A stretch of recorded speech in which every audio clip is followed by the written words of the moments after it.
Good morning. Welcome back to Drisha for our Springsman session. This is the Covenant of Sinai, where we'll be joining Rabbi David Silber as he continues his ongoing series covering the first two books of Tanakh. The reception of the Torah at Sinai and the episode of the Golden Calf and its aftermath are formative events for the Jewish people. It's always a pleasure to be learning with Rabbi David Silber, who is the founder and dean of Drisha Institute. We do want to hear your thoughts and comments in today's class, so please feel free to ask them in chat or in person, or unmute yourself when Rabbi Silber pauses for questions, and we can get things underway. Sources will be shared on screen from Sefaria, but if you have a preferred Tanakh, then you're welcome to refer to that. And I will hand things over to Rabbi Silber for the day. Okay, thank you very much. Okay, the book of Exodus can be divided into two parts. The first part, I guess we would call the Exodus from Egypt.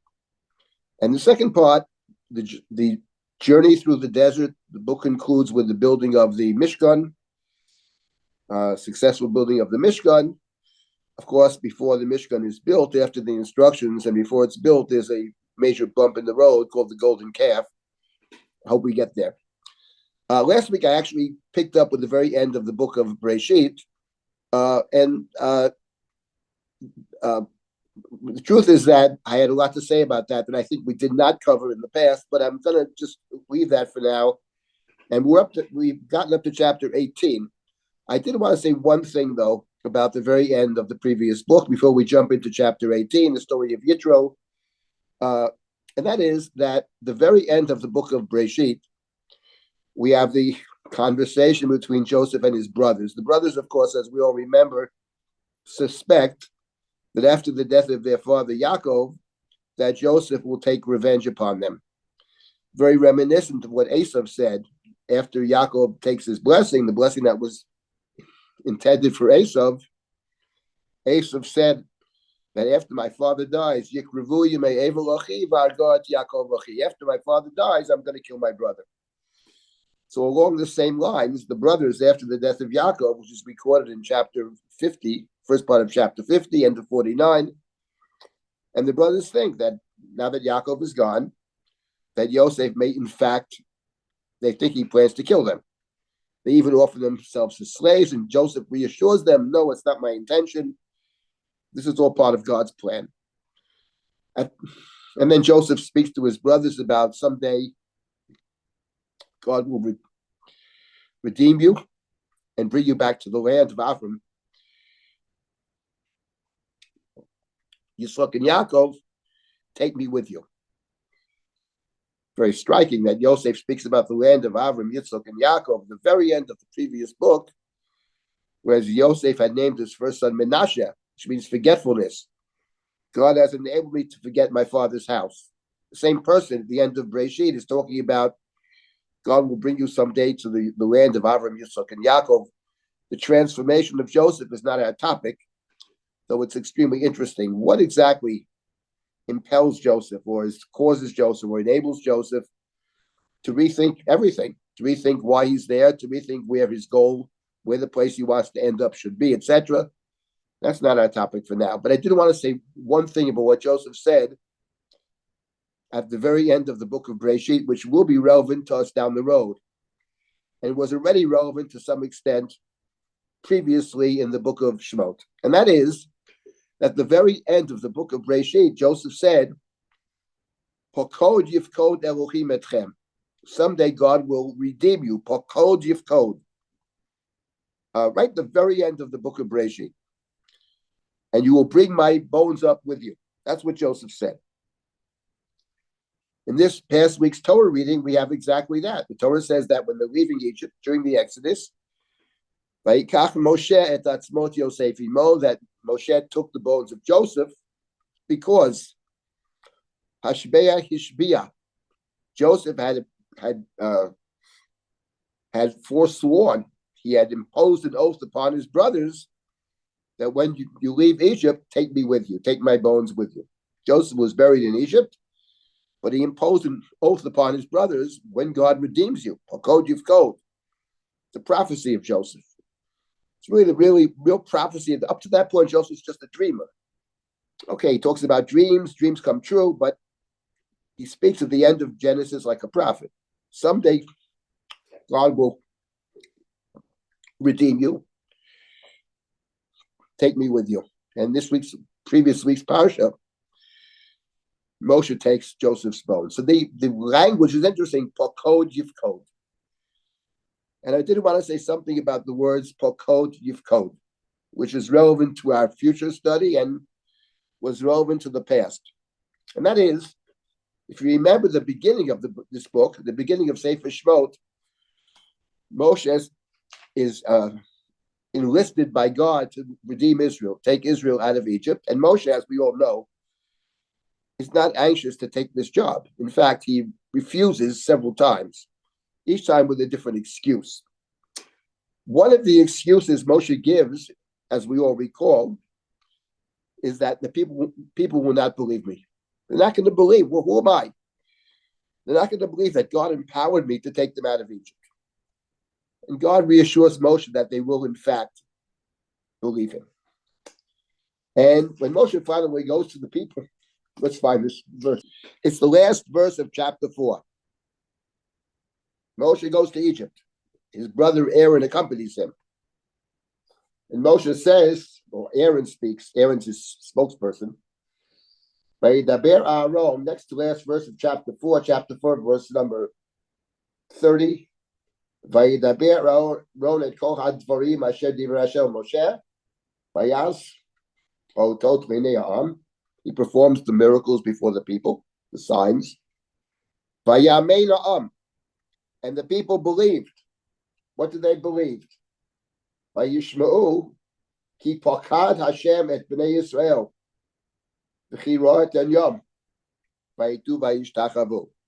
The people believed, for they heard pakad Hashem et bnei Yisrael. God had pakad, redeemed them. Here the word pakad is translated by JPS as taken note of them. The word pakad has many meanings. It can mean to remember. It can mean to redeem. It can mean to count.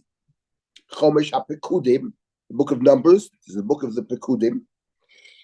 The JPS translates here, taken note. But what's interesting is they believed Ki pakad Hashem et bnei Yisrael. And that's the language that Joseph had used. The Midrashim connected. Moshe came with Joseph's speech, as it were, and the people remembered. Now, I want to say something about the word pakad, which will be relevant to our study later on. And that is, the word pakad can mean to remember. On Rosh Hashanah, in our prayers, there are three main sections to the prayer of Rosh Hashanah: Malchiyot, Zichronot, and Shofrot. In each of these three sections, kingship, remembrances, shofar. Each of these sections on Rosh Hashanah involves statements and involves the citation of verses from the Bible, 10 verses. And the Talmud discusses which verses qualify as appropriate verses for Rosh Hashanah. The Gemara has a comment, Pikdonot hareyen kizichronot. If the verse has the word pakad, it's just as good. It works. It's effective. It fulfills the obligation of saying verses of zichronot, of remembrances. Pakad can mean to remember. But what's very interesting is that in our prayers of Rosh Hashanah, in the classic machzor of Rosh Hashanah, in all 10 verses of zichronot, the word pakad is never chosen. Every single one of the zichronot has the word zachar. None of them have the word pakad. And perhaps the reason is that the word pakad is different than zachar. Zachar means to remember, and generally speaking in the Bible, when it talks about God remembering, it's very positive. God remembers Rachel. The word pakad can also be positive, but the word pakad can also be have another side to it, which is to not so much to count or to recount, just to remember, but to hold accountable, a tafkid, an obligation. And for example, in the book of Bamidbar, when it talks about God telling Moshe, the people who left Egypt will wander in the desert, it uses the word pakad. So when Joseph said to his brothers, pakod yifkod Elohim etchem, I'm not going to do anything, says Joseph. You may have thought evil. God thought it for the good. And then Joseph says, when God pakod yifkod, when God redeems you, bring me up with you. But the word pakad actually can have another side to it, to be held accountable. For example, I'll give you one obvious example. The Torah speaks about forgiveness, sin and forgiveness, story of the golden calf. The Torah speaks in the Ten Commandments about sin. Poked avon avot al bonim. Poked avon avot al bonim. That is to say, the sins of the parents can be visited upon the children. So there the word pokad is in the context of punishment. And it could be that when Joseph told his brothers, pakod yifkod Elohim etchem, it has a double meaning. One meaning is God will remember you. And the other meaning is that God will hold you accountable. So we'll see this later on in that study. That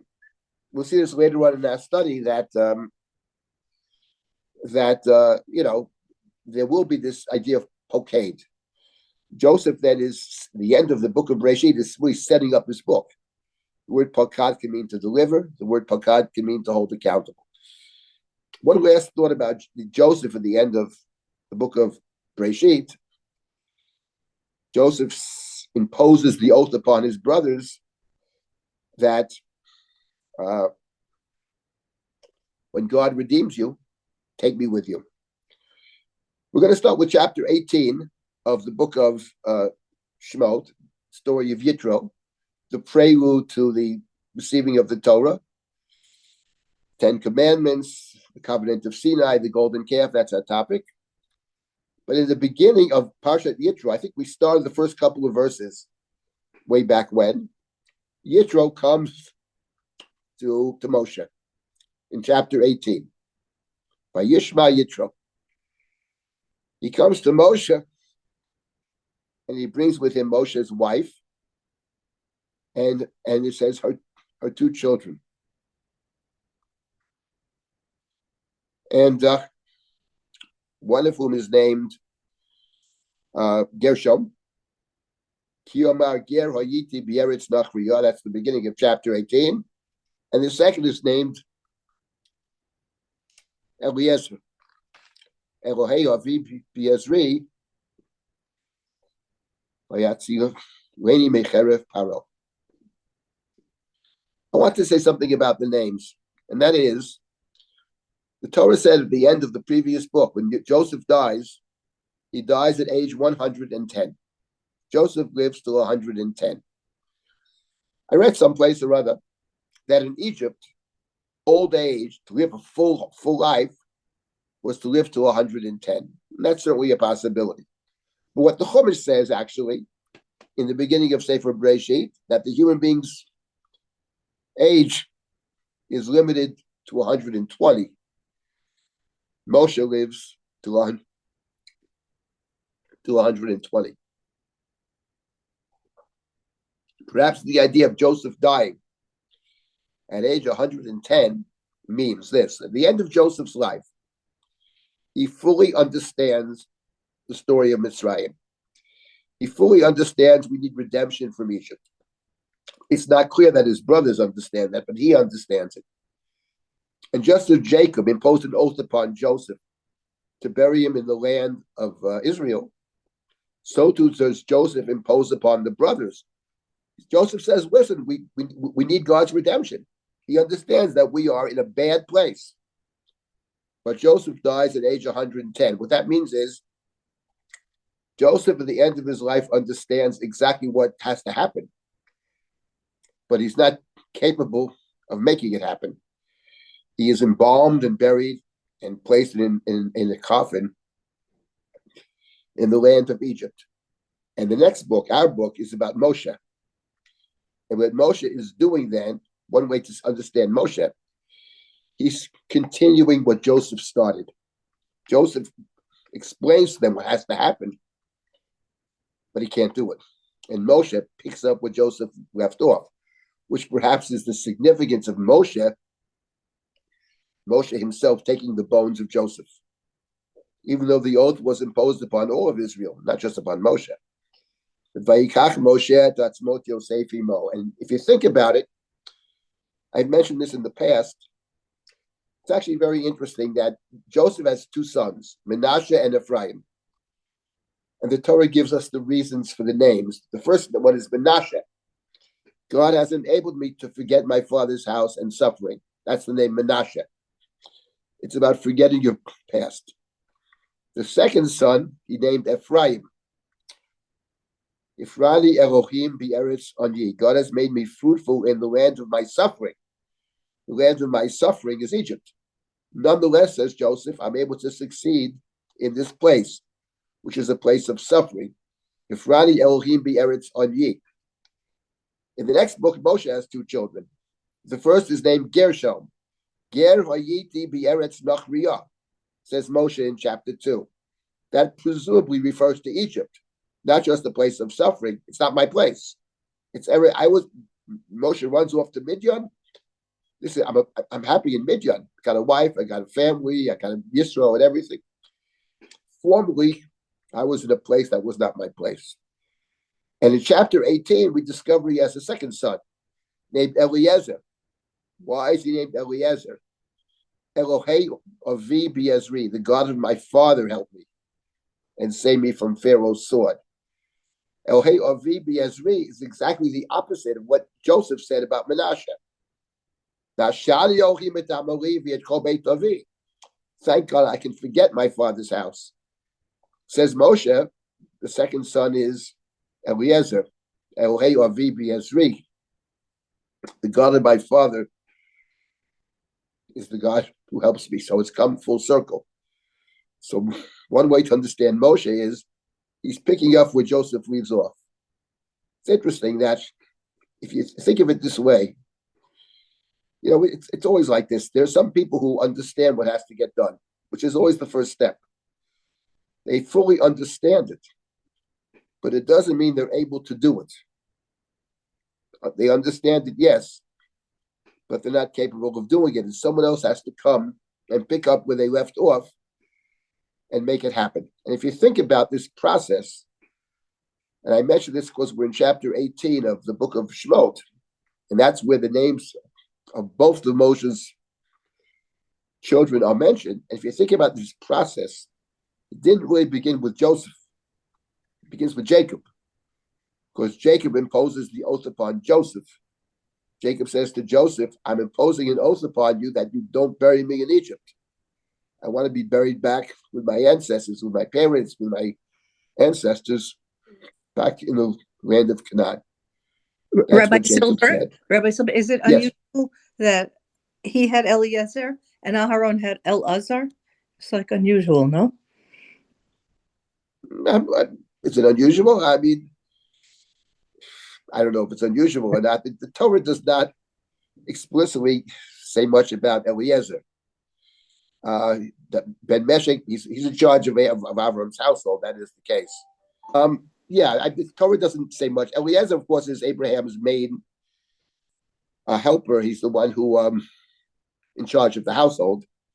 I don't know if there's a connection. Clearly, he's an Ozer to Abraham. There's no doubt about that. But the reason for the name is not given. In the case of Moshe, it gives actually the reasons for the name. And so it starts with Jacob, it goes to Joseph, and it goes to Moshe. I mentioned when we studied Breshit that in the middle of Jacob blessing all of his sons, blesses all his sons. Everyone's included. Some get a critique, some get a blessing. The Torah calls them all blessings. But in the middle of his blessings, you will recall, Moshe says, Jacob says, Lishuatcha kivisi Hashem. God, I pray, I hope for your salvation. I await your salvation. And everybody's troubled. What is that doing in the middle of the blessings? Now, without getting into all the details now, The point that I made when we studied it is that what Jacob is saying is he's blessing his children. What's going to happen at the end of days? But Jacob is in Egypt. And Jacob realizes that forget about salvation in the end of days. We need salvation now. He prays to God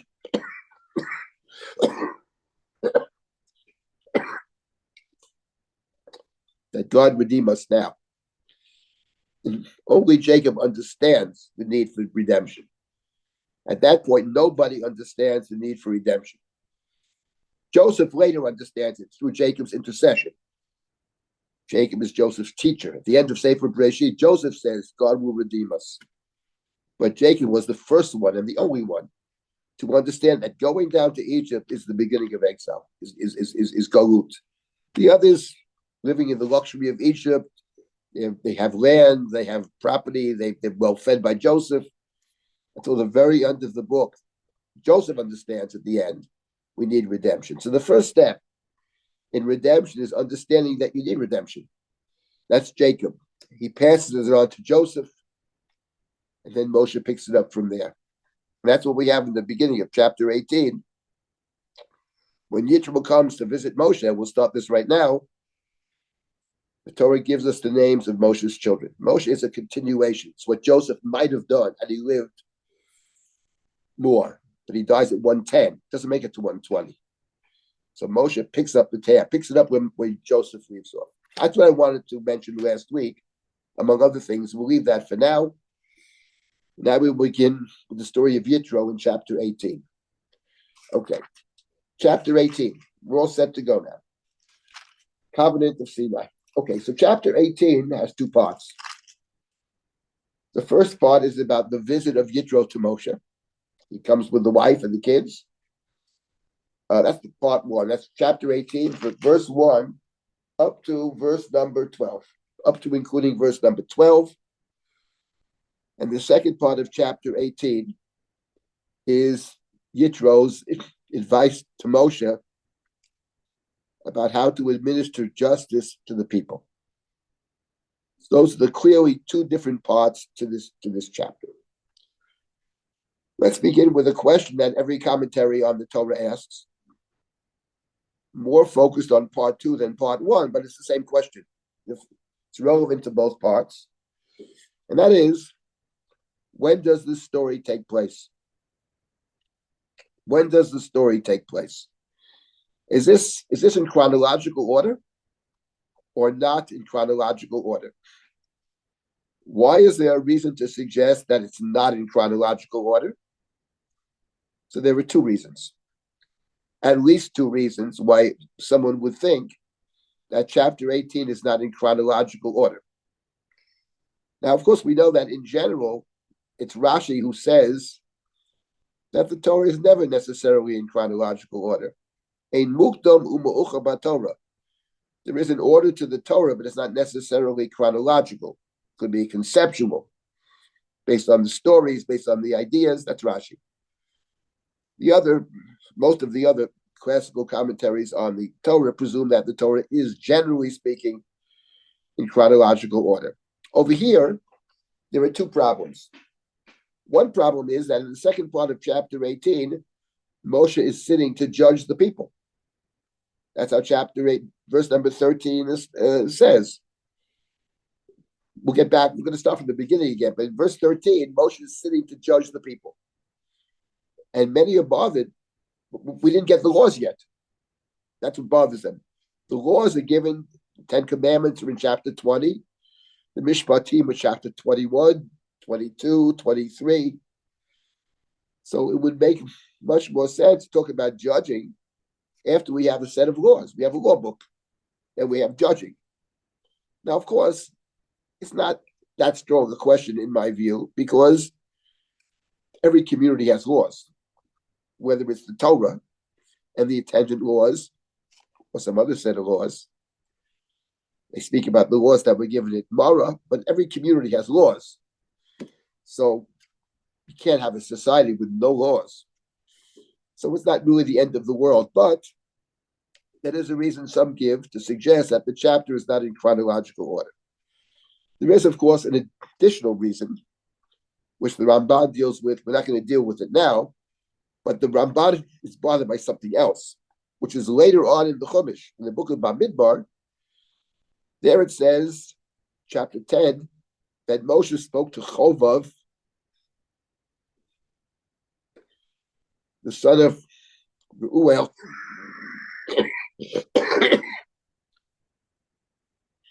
And Moshe says, we're about to enter the land. Please come with us. That's all the way in Bamidbar, chapter 10. And his Chovav, the son of Reuel, the Midianite, Moshe's father-in-law, who many identify with Yitro, says, I don't want to go.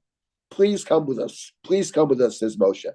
It's not clear whether he does go or doesn't go. But what it sounds like is that this Chovav is with them in chapter 10 of Bamidbar. Here it says, in our chapter 18, that the Yitro left. The last verse of chapter 18, Vayishalach Moshe et chotno, vayelech lo el artzo. He left. But in chapter 10 of Bamidbar, Chovav, it's not clear who Chovav is, but if you identify him with Yitro, he's still there. It's hard to, Yitro left, but Chovav stayed.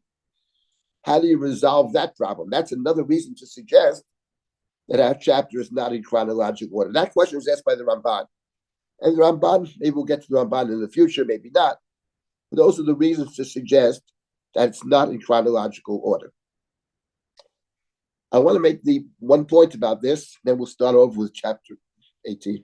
And that is, whether it's in chronological order or not, and especially if it's not in chronological order, then we have to ask ourselves the questions, then why is it here? I'm saying it's not in chronological order for Rashi does not mean it's not in order. It's the opposite. It's when if it's in chronological order, you don't have to ask the question really, why is it in this order? Well, that's how it happens. But if you believe, as Rashi does, that chronological order is not a given of the Torah, then you always ask the question, why is it here? So I want to suggest at the beginning of our session right now why it's here. And let's begin by looking at what happens in the beginning of chapter 18. Let's start with chapter 18, and then we'll get to the question of why this chapter is here. Vayishma Yitro Kohen B'Yan Choted Moshe Et Kol Asher Asa Elohim L'Moshe L'Yisrael Amo Ki Yotzi Hashem Et Yisrael MiMitzrayim Vayikach Yitro Choten Moshe Et Tziporei Shel Mashach HaShulchel V'Shnei Bonea Asher Shem L'Achad Gershom Ki Omar Ger Hayiti B'Eretz Nachriya V'Shem Echad Eliezer Ki Ohei Ovi B'Ezri Vayatzileni Mecherev Paro. So Yitro comes and he brings with himself Moshe's wife, the one who was sent away. We didn't know she was sent away. We discovered here she was sent back. With her two children, it says, her two children. And it gives us the names. Why is Yitro coming over here? What is he? Is he a marriage counselor? He's trying to bring the couple together. Is that his point over here? Certainly not impossible. Or is it something else? That the wife and the kids, basically, for Yitro, are a way of Yitro's demonstration that he himself wants to connect to Moshe. And the reason I suggest this is, if we remember back to chapter 2, Moshe meets the daughters of the priest at the well, Reuel, they called at the end of chapter 2, and the shepherds are pushing them away. You know, the women are pushed to the back of the line, go to the back of the bus, and Moshe intervenes. He says Moshe arose and saved them, and he gave them water to their flock. Then they all came home, and Yitro says to his daughters, "How come you're home so soon, my daughters?" Oh, some Egyptian man saved us. Each Mitzri, some Egyptian guy saved us, and he gave water to the flock. What does Yitro say? V'ayo, where is he? Why did you abandon him? Lama ze'azavtene to'ish, kirin lo v'yochalechem. Bring him home. He should eat bread. And Moshe comes. Moshe agrees to stay with him. And he gives him Tzipporah, his daughter, as a wife. So the story over there is, Vayo Moshe Lashevet et To'ish. Moshe does not necessarily have the slightest interest in Yitro's daughters. There's no evidence that he has any interest, nor do they have interest in him. It's not a love scene, and it's not a scene of great ethics on their part. They do nothing. They even abandon him. They just go home. Some Egyptian guy. But Moshe wants to stay with the man. This is a man who cares about justice, as does Moshe. And the way to cement the relationship of Moshe to Yitro is two ways. First of all, he gives him his daughter through marriage. And second of all, Kirin Lo V'yochal Lechem, invite him to eat bread. And now we have in chapter 18, Moshe has left Yitro behind. He didn't even tell him the real reason he's going back to Egypt. I want to see my brothers. He didn't tell him the truth. And he doesn't even pick up the wife and kids on the way to the land of Canaan. Because they're not, whatever, that her children, the Torah calls them. But Yitro wants to reconnect. And he's going to try to reconnect in both ways. First, through the family. He wants to be Moshe's mechutan, as it were. Here, take your kids. These are your kids. These are my grandchildren. That's in the beginning of chapter 18. And afterwards, after Moshe speaks to Yitro, in chapter 18, Yitro's very excited about what Moshe told him. We'll get to that in a couple of minutes. It says in chapter 18, verse number 12. Vayikach Yitro chotein Moshe olah uzvachim le'Elohim. Vayavo Aaron b'chol ziknei Yisrael le'chol lechem im chotein Moshe l'fnei Elohim. So Aaron and all the elders sat down, right? They all came to eat bread with Moshe's father-in-law before God.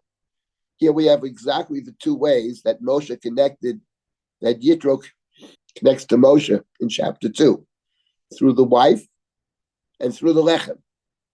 And in chapter 18, we have exactly the same two ways. It starts with the wife and the kids, family connection. And then in verse number 12, Yitro, who wants to connect not just to Moshe, but he apparently to the Jewish people, represented by Aaron and the elders. He comes to eat lechem with Moshe's, they come to eat lechem with Moshe's father-in-law before God. So Yitro wants to make some connection. And the connection, again, is through the family and through the lechem. And that's the end of part 1. In part 2, of course, he's going to make his contribution to the Jewish people by suggesting how the Jewish people should administer justice. To set up a system of justice, we'll get to that later on. Okay, we're going to continue now. We'll go back to chapter 18. But before that, are there any comments or questions? Yes, all the more to underline your point is that it's striking that at this point there is no lechem, there is only man, and the Torah uses the expression and they ate bread. So clearly this is a purposely appointed comment to connect it with the previous lechem. Yes, that's a good point. Lechem, of course, in the Torah doesn't mean yes, bread. It is. It does mean, but still. No, I totally agree with you. And actually, I'll come back to the word lechem in a few minutes or next week, whenever we get there, because I think lechem has an additional significance. But your point is well taken. In general, eating bread together, we have this elsewhere in the Bible. People eating together is not just having a meal. People eating together often signifies some kind of pact, alliance, covenant. So here too, Yitro was joining them in some profound way. Whether he's calling himself a Jew or not, that's a separate question. In those formal categories, conversion is a formal category. Either you're a Jew or not a Jew. When you look at it from the standpoint of a kind of legal standpoint, it's like you have a chicken. There are only two possibilities for a chicken. It's kosher or it's not kosher. When you get to human relations, there are 1,000 possibilities. So if you think about it in non-legal terms, there are many different ways to connect to people, many different ways of befriending, of assisting, joining in some sense. Many ways. Yitro is certainly joining in some sense with the Jewish people. But at the end of the chapter, he goes home. He goes back to Midian. He is the priest of Midian. Let's not forget that. But your point is well taken about the lechem. I have another thought about lechem that we'll get to either this week or next, which I think is very interesting. Something to think about, certainly. Yeah. But your point is well taken. Yes, who else? Yeah. We know that there were laws before Matan Torah because we had laws about the man. Yes, we did. That's right. And many commentaries say exactly what you're suggesting, that the laws we're talking about are the laws that we encountered at the end of chapter 15 and the laws in chapter 16. There are laws about the man. And even just before that, when we come to Mara, there the Torah said, Sham Sam Go Choku Mishpat V'Sham Nisau. So we have the expression Choku Mishpat. So it's explicit that even in chapter 15, right after we crossed the Yam Suf, we were given laws. As I said before, I think your point is well taken. And even if it didn't mention that, every society has laws, whether there's a Torah or no Torah. Human society can't function without some set of laws. Whether people adhere to the laws is another question, but every community that ever existed has to have some kind of laws. I mean, all kinds of laws. Like such, for example, when the light is red, you stop your car, and when the light is green, you drive. Because if you don't have that, there are going to be a lot more accidents. So just those kind of laws. Red and green have no moral significance whatsoever. But a whole bunch of laws that just simply to function as a society need laws. And then there are laws about behavior. So there are all kinds of laws. And certainly, I agree with you that it's not really a problem why Moshe would be judging before the revelation at Sinai. But some of the commentaries do raise that question. Okay, anybody else for a comment or question? If not, we will continue. Okay. Okay, let's get back to chapter 18 now. And so Yitro has come with Moshe's children, or her children. And we have the file. Let's pick up with chapter 18, verse number 6. Yitro comes to Moshe. Vayomer el Moshe, Ani chotencha Yitro ba'elecha, v'yishtecha u'shnei vonei ima. Says Yitro to Moshe. He announces himself. I've come to you. I've come with your wife, her children, who are also Moshe's children. And then we have verse number 7, which is very striking. Vayetzei Moshe likrat choteno, vayishtachu vayishaklo, vayishalu ish l're'eh l'shalom, vayovohu la'olah. Says Moshe went out to greet his father-in-law. He bowed down to him. He kissed him. They inquired each other of the welfare, shalom. He brought him into the tent. What is very striking about verse number 7? What's very striking about verse number 7 is Yitro says, hey, I've come with your wife and kids. You would expect the next verse that Moshe went out to greet his wife, Sipporah. By the way, this woman also saved his life. Let's not forget that. And these are his children. And that's how the chapter begins. The names were given by Moshe, Gershom and Eliezer. But no, there's no sense that he pays the slightest attention to the wife and kids. He goes out to greet his father-in-law, bows down, kisses, quiet. And the last words of verse number 7, they went into the tent, into the Ohel. We all remember from the book of Bereshit who was found in the tent. The wife. Where is Sarah? She's in the tent. Rachel's tent. Isaac brings Rebekah to Sarah's tent. Lavan searches all the tents. The Rabbi, tent is the place of the woman, as we read in this week's Haftorah about Yael Minoshim Ba'oel Tivorach. Rabbi Silber, Yeah, it seems like Yitro, in many ways, sacrificed a lot, giving up what he had to give up. And of course, Moshe hates that too. But it's like a whole other world because he was ostracized before he came to Moshe. but that's not in the Torah. That's a medrash. There's Mhm. no sense in the Torah that he's ostracized or anything like that. No, Those are no. But midrashim. the girls were serving the water at the well, and there was no one to help them. And Yaakov says that. And Yaakov says they were shunned in the Ein Yaakov. All right. No, I know that's the medrash, right? Yeah. But now they're pushed to the back. That is true. And there's not saying, "Oh, the priest of Minyan's daughters here. We have to honor them." From as far as the shepherds are concerned, there are a bunch of girls, and the men go first. But again, what you say is correct in terms of the medrash that Yitro was shunned and Yitro was ostracized, etc. But the Torah never says that directly. In any event, Moshe rushes out to greet Yitro. Fine, brings him into the tent. As I said in this week's Haftorah, Yael, the Haftorah, Yael was more blessed than the women of the tent. The commentaries say more the women of the tent are Sarah, Rebecca, Rachel, and then Leah. Those are the women of the tent. So here he brings Yitro into the tent. The wife and kids, they're outside. And now we have a very interesting verse number 8. Vayisaper Moshe v'chotno et kol asher asa Hashem leparo u'lemitzrayim avodot Yisrael. Et kol hatva'ah asher mitzoatam baderech vayatzilem. Moshe tells Yitro all that God has done for Israel, all the travail, the hardships that they encountered on the way, and God redeemed them. And Yitro's response in verse number 9 is Vayichad Yitro. Vayichad, he rejoiced. From Chedva, he rejoiced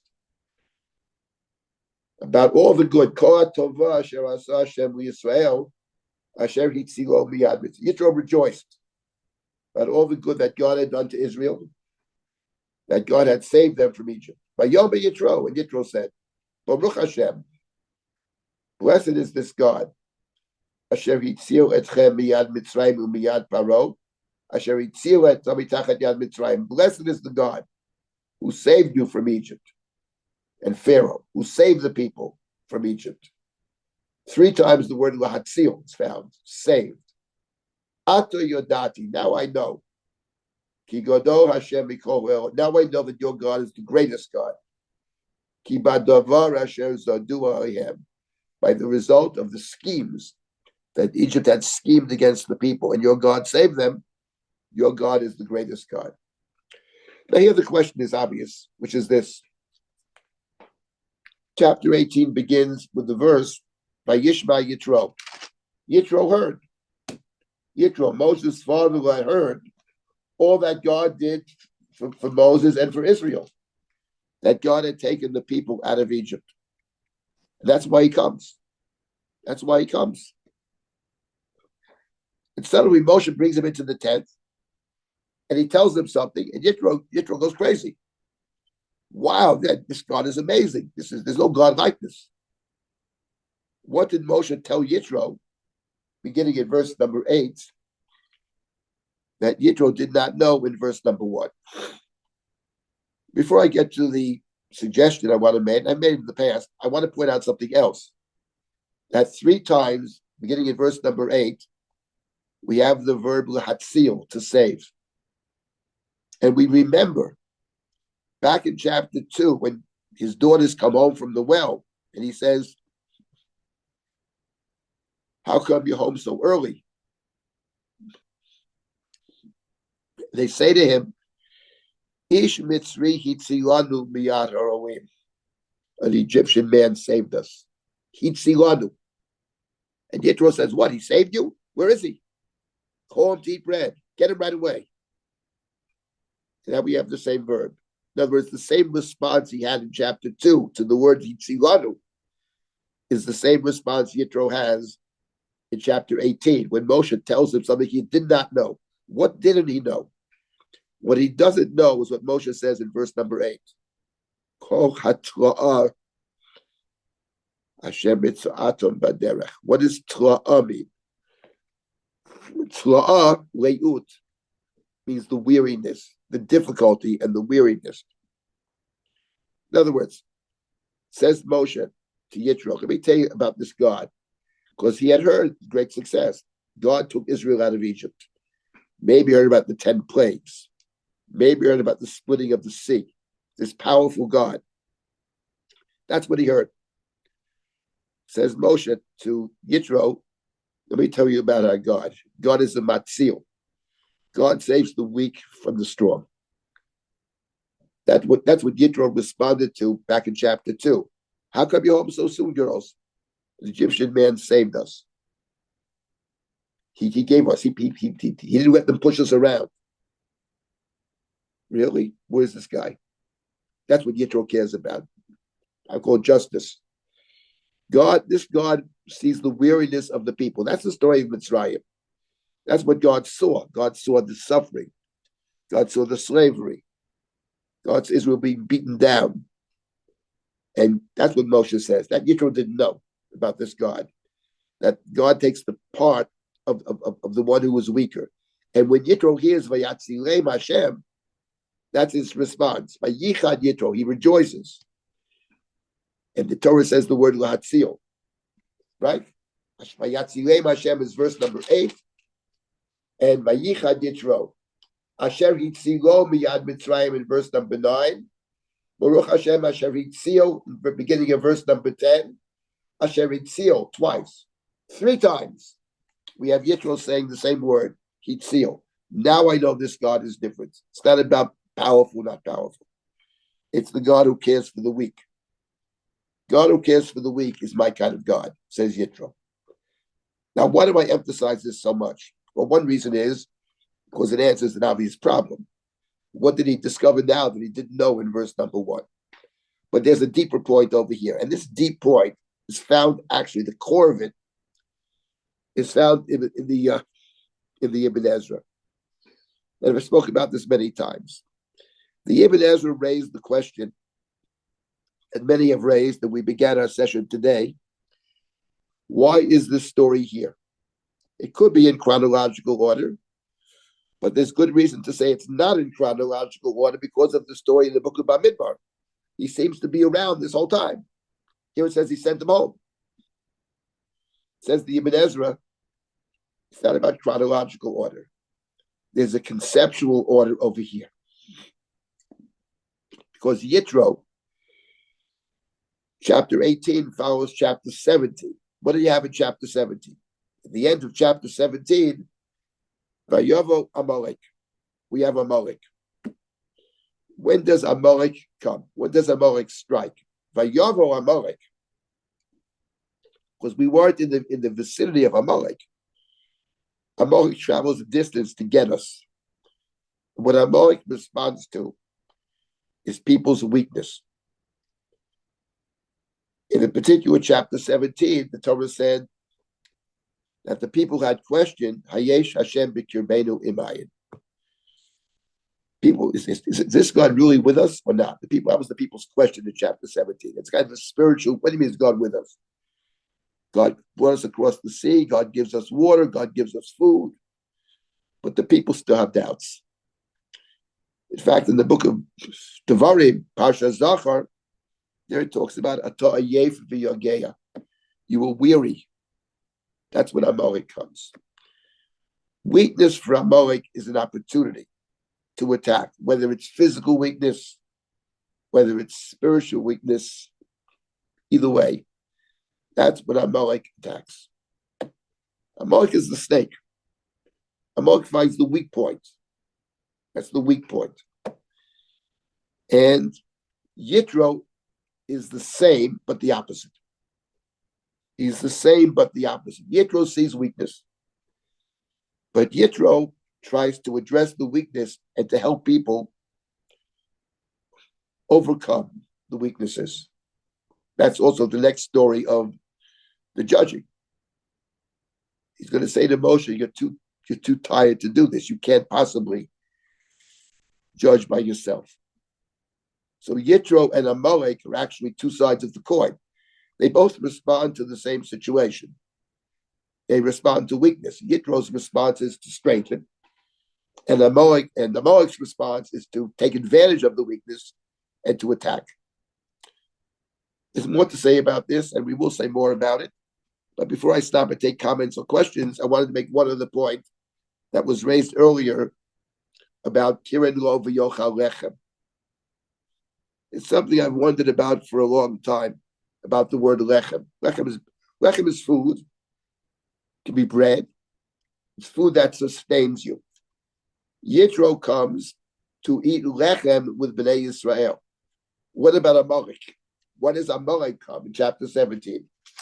Vayavo Amalek says in chapter 17, verse number 8, Vayilachem im Yisrael b'Refidim. And they fought with Israel in Refidim. We talked about Refidim at length, weakness of hands. But it's interesting, what is the connection between lechem, which means food, and lechem, a milchama, which is war? Something to think about. But here it reinforces this idea of Amalek and Yitro being two sides of the same coin. And before I stop to take any comments or questions, I want to point out that Yitro and Amalek actually lived together. Where is the story in the Bible where we know that Yitro and Amalek lived together? So, of course, is the story in the book of Shmuel in chapter 15, when King Saul was commanded to fight against Amalek and kill all of Amalek. And the first thing Shaul does is he sends a message to the Canaanite. He says, Sur Rudu mitoch Amalek, leave Amalek, because you did chesed with Israel when they left Egypt. Who was the Canaanite? The Canaanite are descendants of Yitro. So there you see that Yitro and Amalek are actually together. And that Saul is addressing Yitro. He says, yes, I remember what Amalek did when they attacked, but I also remember what you did, what Yitro does. Two sides of the same coin. Now, let me stop for a moment to take comments or questions.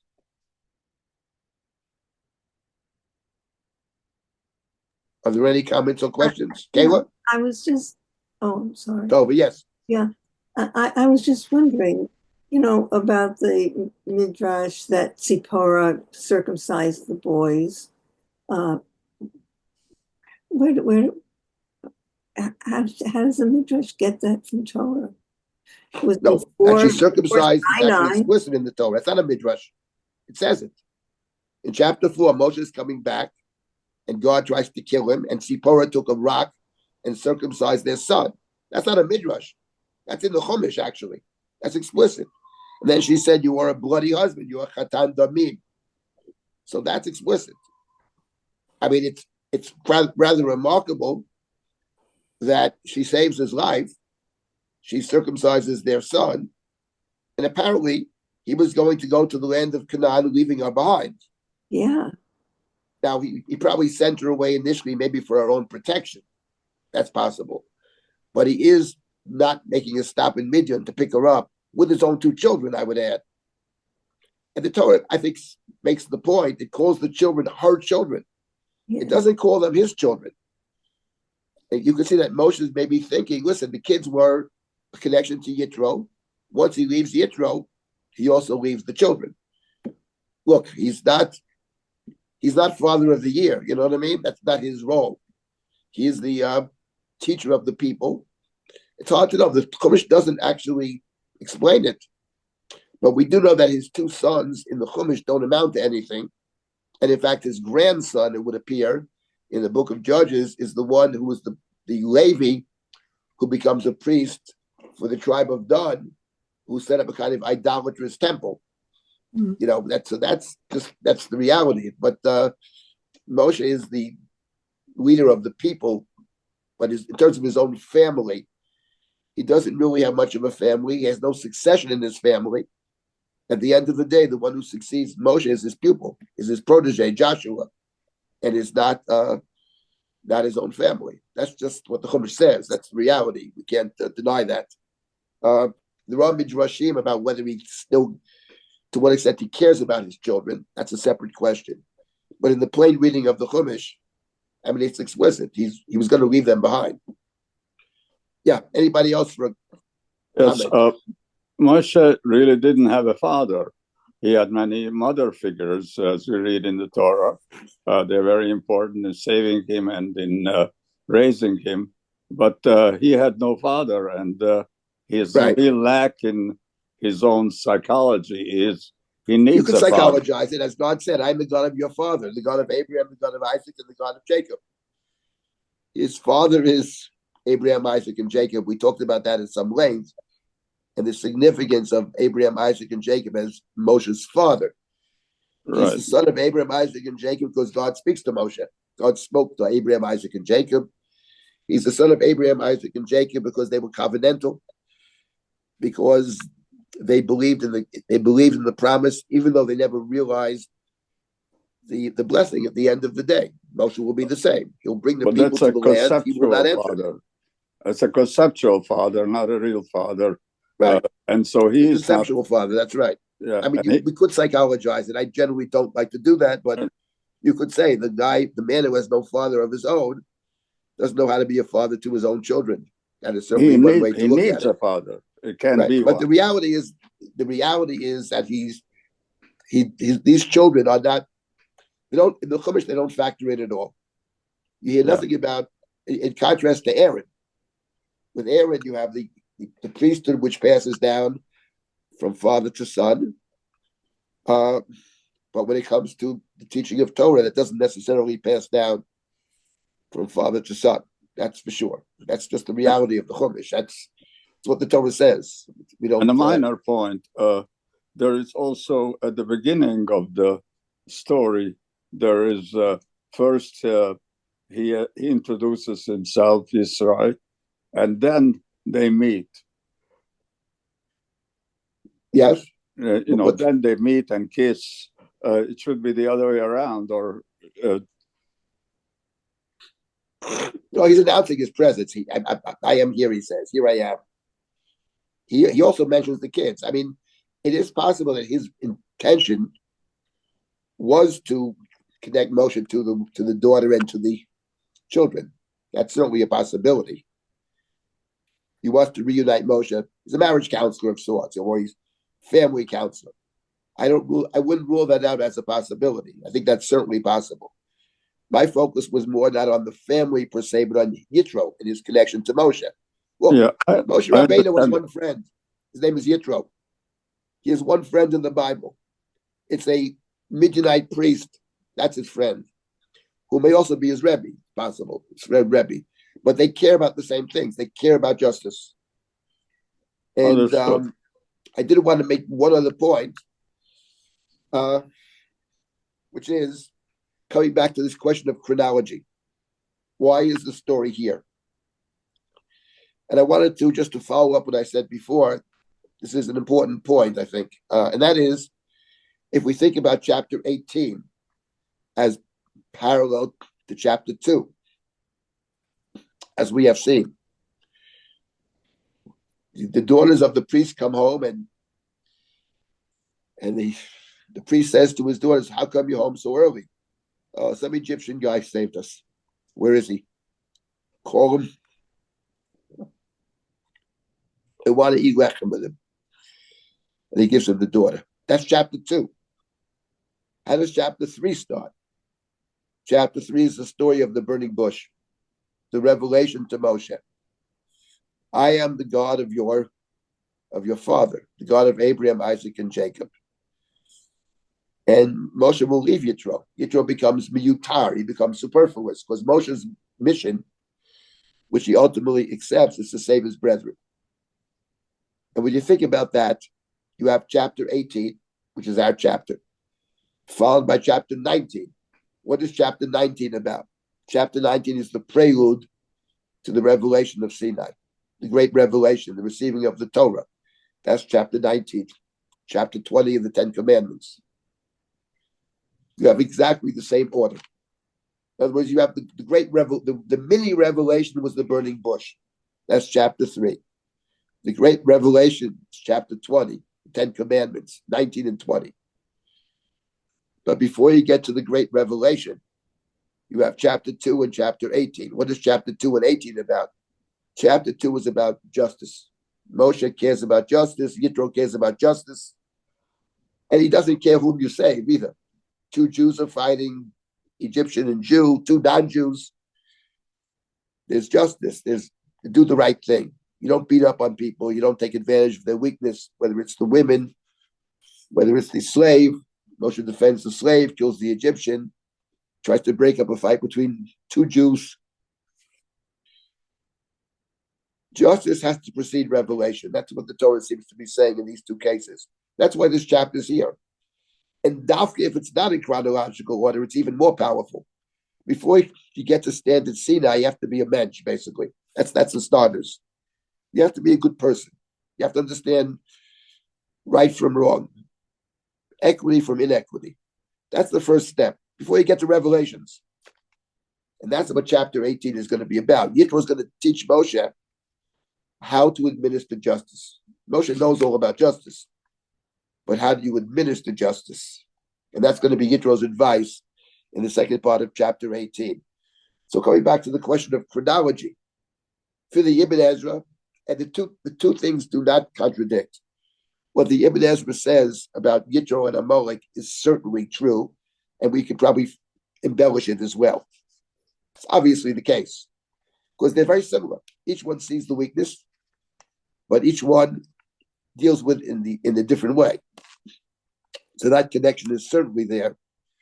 But then we have the other interesting connection of the parallels between chapters 2 and 3 that we studied, and chapter 18 and then 19 and 20, which is the great revelation of Sinai. And what the Torah seems to be saying is that the sense of justice, of right and wrong, has to precede the revelation. That's the first step. Then you move to revelation afterwards. That's what I would suggest. Okay. Is there anybody else who wants to say something? Yeah, David, could I say something? Of course. I see that also, but the revelation is somehow interrupted also by justice, because it begins in the end of Yitro, but it ends the revelation, and the covenantal relationship is cemented only at the end of Mishpatim, and in between you have all these laws of justice. Oh, for sure. No, for sure. I'm not suggesting, right. I totally agree with you. The revelation, I mean, the basic laws of the Mishpatim, of course, it's called the Book of the Covenant.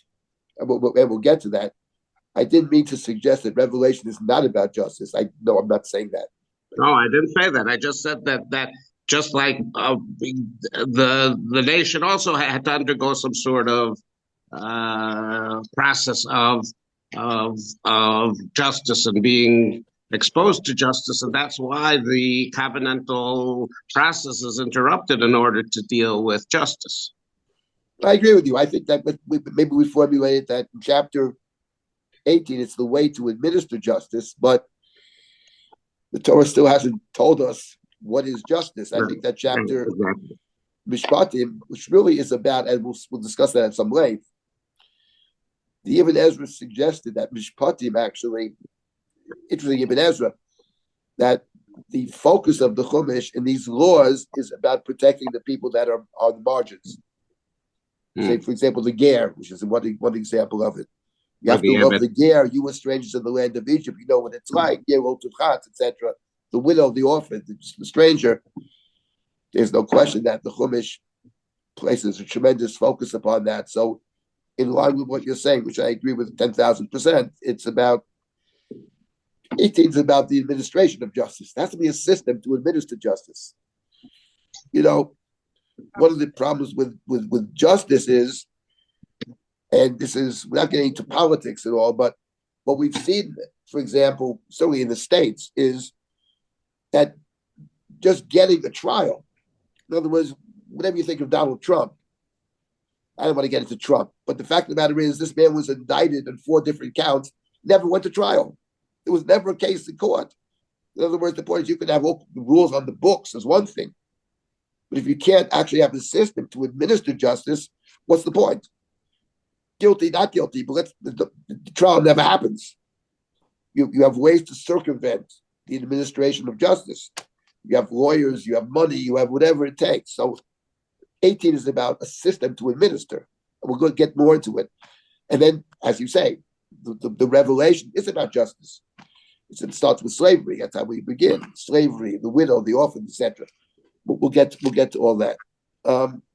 Thank you for that comment. It's a clarification.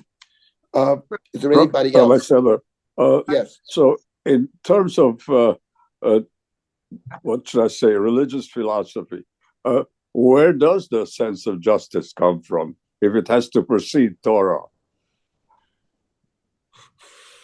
Look, that's a big question. I know. I personally believe. I mean, you're asking a big question, and I'm not a philosopher, but I would say that there is a concept which the Talmud speaks about of what's called lifnim mishurat hadin, to go beyond the law. Again, it's going beyond the law. Vyasita, the Ramban talks about Vyasita hayashar v'atov, do what is right. The Ramban says that doesn't mean that to follow the law, because we have laws. But in addition to that, it's about going beyond. Because the legality sometimes, what's legal sometimes is the minimal. But sometimes we have to go beyond. What I personally think, and I'm not a philosopher of any type, not a legal philosopher, but I would say that I think the value of having an ethical system apart from the Torah,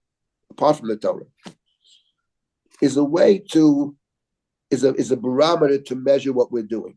And I think there are two different things: that what the Torah commands us to do, and then in line with the Ramban, there's another measure. And that other measure, by the way, is not the difference between lifnim mishurat hadin and din. One of the differences is this: the laws are laws on the book. In theory, it's the same law for everybody. Whatever the law is, there's one law for everybody. Lifnim mishurat hadin is different. That is contextual. For example, I'll give you one example, and then we'll stop with this. As you probably can tell, I'm actually sick, so I've been coughing away here.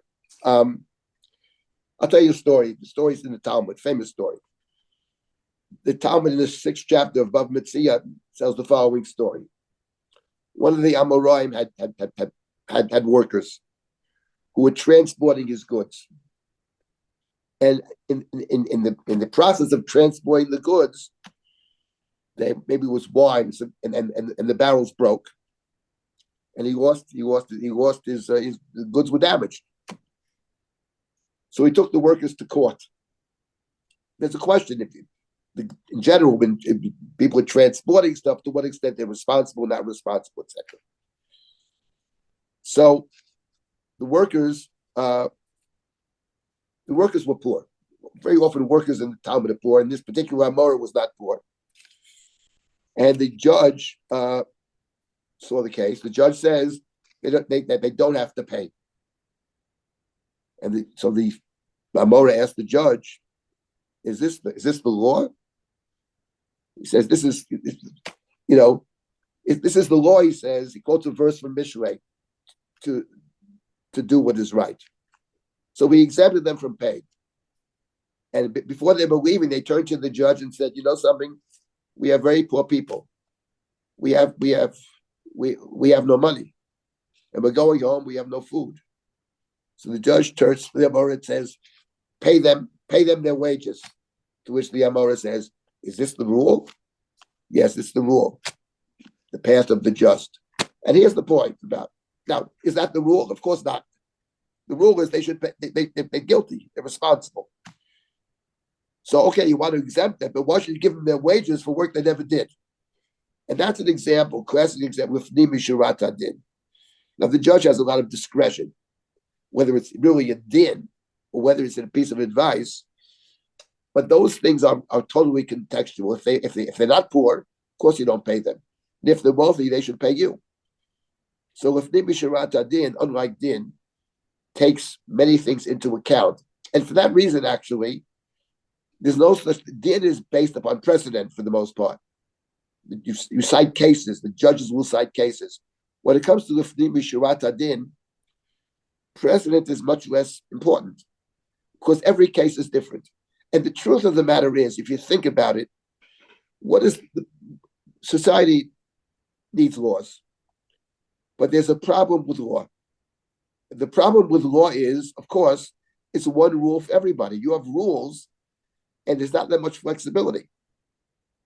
But no two people are the same. Two people can do the identical thing, but has very different meaning when two people do it. The intentions are different, the situation is different, the context is different. That's the weakness of law, which is why, for example, I always emphasize that the Torah basically has laws, but it's mostly stories, because stories are very personal and they're very individual. I like to focus on the stories as a source of how one should behave. Stories always take into account the situation, the people, the personalities, etc. I believe that Lifnim Mishurat Adin is that there is a separate ethical standard by which we can measure whether what we're doing is right or wrong. That's my view. I haven't worked it out, haven't written about it, but I do believe that to be the case. And I think it's actually very important that we all times we're thinking about what is the right thing to do. The idea that sometimes so-and-so, this is the halacha, the halacha is problematic. The halacha is not ethical. The ethical thing is this, but the halacha is different. I find that statement to be very problematic. I don't actually believe the halacha should ever be unethical. I think the halacha is a lower standard, perhaps, of ethics, and Lifnim Mishurat Adin is a higher standard. In any event, you raised what is basically, and maybe this will come up in the context of we study some of the laws in Mishpatim, in chapter 21, when we get there. I'll have to stop at this point. So next week we will finish up chapter 18, the setting up a system of justice, and then we'll move into the story of Sinai, of Matan Torah, the revelation of Sinai. Okay, if anybody has other questions, you can email me, dsilber@drisha.org, and I look forward to learning with you all, continuing to learn. Thank you very much. We thank you that you did it despite the fact that you were sick. Okay, no problem. Thank you everyone for joining, and I look forward to seeing you next week. Be well.